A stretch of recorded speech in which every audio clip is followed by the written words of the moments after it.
Hi ಸ್ನೇಹಿತರೆ, welcome back to my channel. ಹೇಗಿದ್ದೀರಾ? ಚೆನ್ನಾಗಿದ್ದೀರಾ ಅಂದ್ಕೊಳ್ತೀನಿ. ನಾವು ಕೂಡ ಚೆನ್ನಾಗಿದ್ದೀವಿ. ಉತ್ತರ ಕರ್ನಾಟಕ ಟೈಪ್ ಚಟ್ನಿ ಪೌಡ್ರ್ ಹೇಗೆ ಮಾಡೋದು? ಇದು ಕಡಲೆ ಬೀಜ ಚಟ್ನಿ ಅಂದರೆ ಶೇಂಗಾ ಬೀಜ ಚಟ್ನಿನ ಸೇರ್ ಮಾಡ್ತಾ ಇದ್ದೀನಿ. ತುಂಬ ರುಚಿಯಾಗಿ ಟೇಸ್ಟಿಯಾಗಿರುತ್ತೆ. ಬನ್ನಿ ಚಟ್ನಿ ಮಾಡೋಕ್ಕೆ ಏನೇನು ಬಳಸ್ತಾ ಇದ್ದೀನಿ ಅಂತ ನೋಡೋಣ. ನೋಡಿ ಸ್ನೇಹಿತರೆ, ನಾನು ಇಲ್ಲಿ ಅರ್ಧ kg ಕಡಲೆ ಬೀಜನ ತಗೊಂಡಿದ್ದೀನಿ. ಆಮೇಲೆ ಒಂದಿಷ್ಟು ಬೆಳ್ಳುಳ್ಳಿನ ಸುಲ್ಕೊತೀನಿ. ಉತ್ತರ ಕರ್ನಾಟಕ ಕಡೆ ಸ್ಟೈಲು ಕಡಲೆ ಬೀಜ ಚಟ್ನಿ ಮಾಡುವಂಥ ರೆಸಿಪಿನ ಶೇರ್ ಮಾಡ್ತೀನಿ. ಬನ್ನಿ ಇವಾಗ ನೋಡಿ, ಪಾತ್ರೆ ಬಿಸಿಯಾಗಿದೆ. ನಾನಿಲ್ಲಿ ಕಡಲೆ ಬೀಜನ ಹುರ್ಕೊತೀನಿ.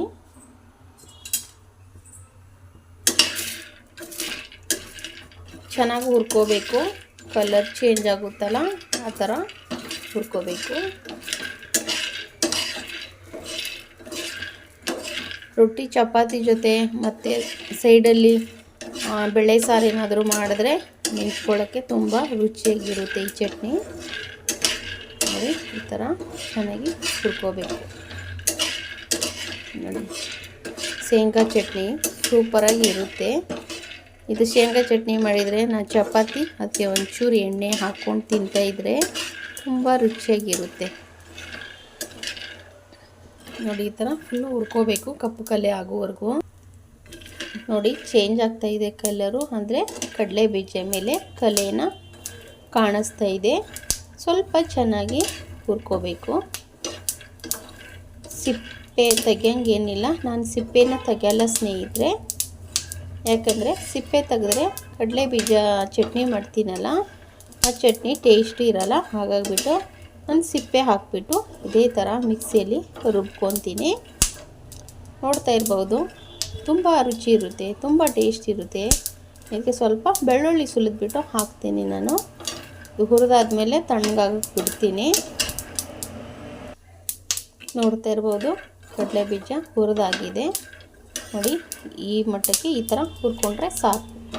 ತುಂಬ ಕಪ್ಪು ಕಲೆ ಬರೋವರೆಗೂ ಹುರ್ಕೊಳ್ಳೋದೇನು ಅವಶ್ಯಕತೆ ಇಲ್ಲ.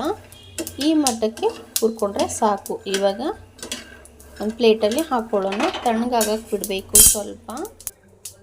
ನೋಡಿ, ಪ್ಲೇಟಲ್ಲಿ ಹಾಕ್ಕೊತೀನಿ.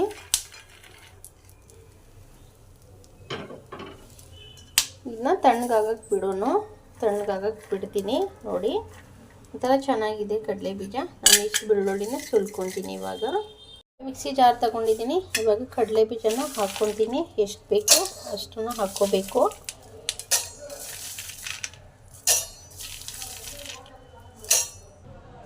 ನೋಡಿ, ಇಷ್ಟು ಉಳಿಸಿದ್ದೀನಿ.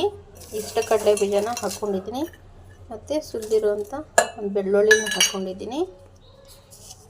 ಮತ್ತು 1 ಸ್ಪೂನಷ್ಟು ಉಪ್ಪನ್ನು ಹಾಕ್ಕೊಂಡಿದ್ದೀನಿ. ನೋಡಿ, ಮತ್ತು ಸ್ವಲ್ಪ ಜೀರಿಗೆ, 1 ಸ್ಪೂನು ಜೀರಿಗೆ, ತುಂಬ ಚೆನ್ನಾಗಿರುತ್ತೆ. ಮತ್ತು ಖಾರದ ಪೌಡ್ರನ್ನ ಹಾಕ್ಕೊಳ್ತಾ ಇದ್ದೀನಿ. ನೀವು ಬೇಕಂದರೆ ಅಚ್ಚ ಖಾರದ ಪೌಡ್ರ್ ಹಾಕ್ಕೋಬೋದು. ನಮ್ಮ ಹತ್ರ ಮಸಾಲೆ ಖಾರದ ಪೌಡ್ರೇ ಇರೋದು, ಹಾಗಾಗಿಬಿಟ್ಟು ಮಸಾಲೆ ಖಾರದ ಪೌಡ್ರ್ ಹಾಕ್ಕೊಂಡಿದ್ದೀನಿ. ನೋಡಿ, ಇಷ್ಟು ಮಸಾಲೆ ಖಾರದ ಪೌಡ್ರ್ ಹಾಕ್ಕೊಂಡಿದ್ದೀನಿ. ಉಪ್ಪು ಮತ್ತು ಜೀರಿಗೆ, ಬೆಳ್ಳುಳ್ಳಿ, ಖಾರದ ಪೌಡ್ರ್, ಕಡಲೆ ಬೀಜ. ಇವಾಗ ಇದನ್ನ ಮಿಕ್ಸಿ ಜಾರಲ್ಲಿ ರುಬ್ಕೊಬರ್ತೀನಿ. ಇವಾಗ ಇದನ್ನು ರುಬ್ಕೊಬರ್ತೀನಿ. ಬನ್ನಿ ಸ್ನೇಹಿತರೆ. ನೋಡಿ, ರುಬ್ಕೊಂಡ್ಬಂದಿದ್ದೀನಿ. ಇವಾಗ ಮಿಕ್ಸಿ ಜಾರಲ್ಲಿ ಹೇಗಾಗಿದೆ ನೋಡಿ ಚಟ್ನಿ. ನೋಡ್ತಾ ಇರ್ಬೋದು ಚಟ್ನಿ ಪುಡಿ ಹೇಗಾಗಿದೆ. ತುಂಬ ಚೆನ್ನಾಗಾಗಿದೆ.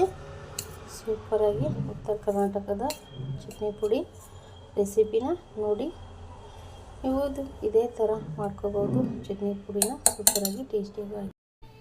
ನೋಡಿ ಸ್ನೇಹಿತರೆ, ಉತ್ತರ ಕರ್ನಾಟಕ ಶೇಂಗಾ ಬೀಜ ಚಟ್ನಿ ರೆಡಿಯಾಗಿದೆ. ತುಂಬ ಟೇಸ್ಟಿಯಾಗಿ ಆಗಿದೆ ಸ್ನೇಹಿತರೆ. ನೋಡ್ತಾ ಇರ್ಬೋದು, ಇದೇ ಥರ ಚಟ್ನಿ ಚಪಾತಿ ರೊಟ್ಟಿ ಜೊತೆ ದೋಸೆ ಮೇಲೆ ಹಾಕಿಬಿಟ್ಟು ತಿಂತಾಯಿದ್ರೆ ಸೂಪರಾಗಿ ಟೇಸ್ಟ್ ಇರುತ್ತೆ. ಹಾಗೆ ಎಂಟು ತನಕ ವಾಚ್ ಮಾಡಿ ಸಪೋರ್ಟ್ ಮಾಡಿ ಸ್ನೇಹಿತರೆ. ನೆಕ್ಸ್ಟ್ ವಿಡಿಯೋ ಸಿಗ್ತೀನಿ. ಎಲ್ಲರಿಗೂ ಬಾಯ್ ಸ್ನೇಹಿತರೆ.